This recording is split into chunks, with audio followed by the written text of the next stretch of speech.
Welcome back, everyone. We made it to Richmond. Right now I'm on the corner of 9th Street and Bank Street. And what you see behind me, that black fence, that's the permanent fence. Not sure how well the camera's picking it up, but there is a secondary fence right behind that. I'm going to kind of show you guys basically what you're going to see down here real quick. So I'm going to move the camera around to a couple different angles. And so if I loosen it up, I don't have the best tripod for this, but this is 9th Street. So you guys can see the barricades already up there, some porta-johns, police presence in the area, those sorts of things. And then if I move it all the way over to Bank Street, you guys may or not be able to see that, but there is a blocking position set up there by the Capitol Police. There's no way to get through there if they don't want you to. They have a barricade built into the road down there. There's a better look at that blocking position on Bank Street that I was talking about.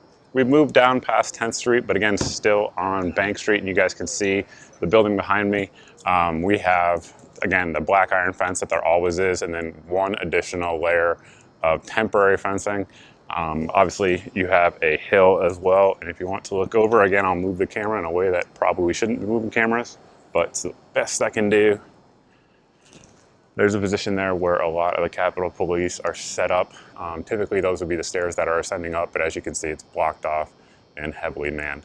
We zoomed in there on the top of the building. That was to the right of the Capitol building that you guys just saw there. You can see there's some purpose-built additions to the roof there. It looks like a great place to rest a rifle stock. I would say the same is probably true.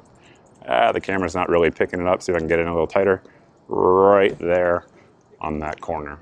Not exactly the most welcoming sign here by the Virginia government. So you guys can see there that it's claiming that all of these things are prohibited due to the executive order.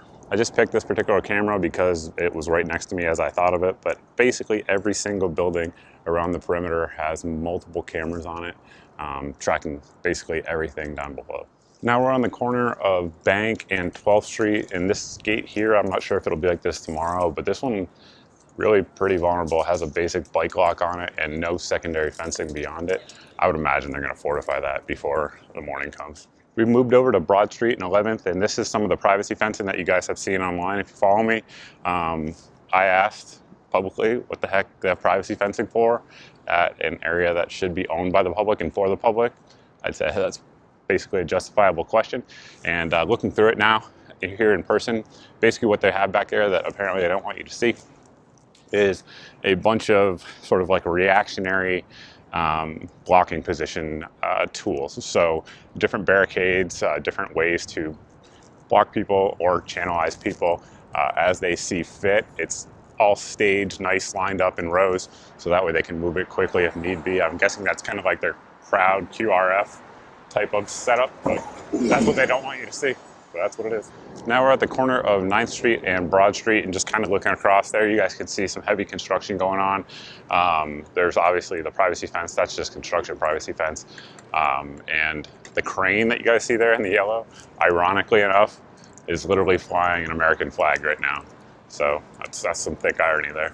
We've moved along, and this is the intersection of 9th Street and Grace Street, and this behind me is what is supposed to be the entrance point. Again, there's been a bunch of people commentating online whether or not there's one or two entrances. I'm here to tell you there's one entrance. This is it. So this is where they want to funnel everyone through and make sure that everyone gets searched and screened for firearms beforehand. So you can see we have some temporary fencing up here on the perimeter. This would normally be open, and then behind it there's actually a secondary fencing as well. So from this position there's two layers of temporary fencing.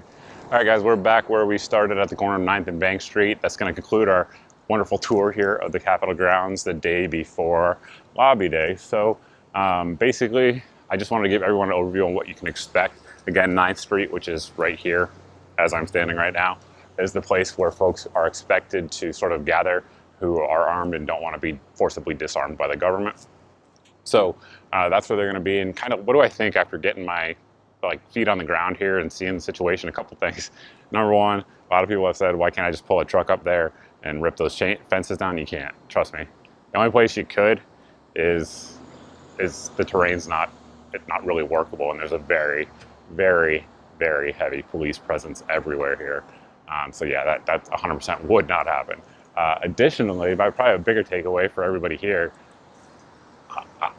I mean, like they said 9th Street is supposed to be where everyone is armed is going to be. There's no way you can fit on 9th Street. I mean, I personally expect way more people than that to show up. So I think pretty much the entire Capitol grounds are going to be surrounded. I know VCDL had their plan for having 10,000 or so people go through the metal detectors. We'll see if that happens. But it's going to be hard to move here.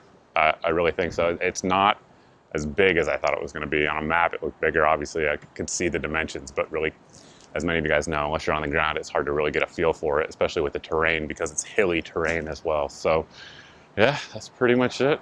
Next video you guys will see should be tomorrow. Regardless, guys, thanks for watching. Thanks for subscribing. Hope this helps some folks out who are coming out here, plan how they're going to do it. But yeah, you're probably not going to be able to park in here.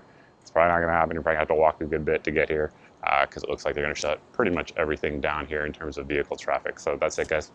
See you tomorrow.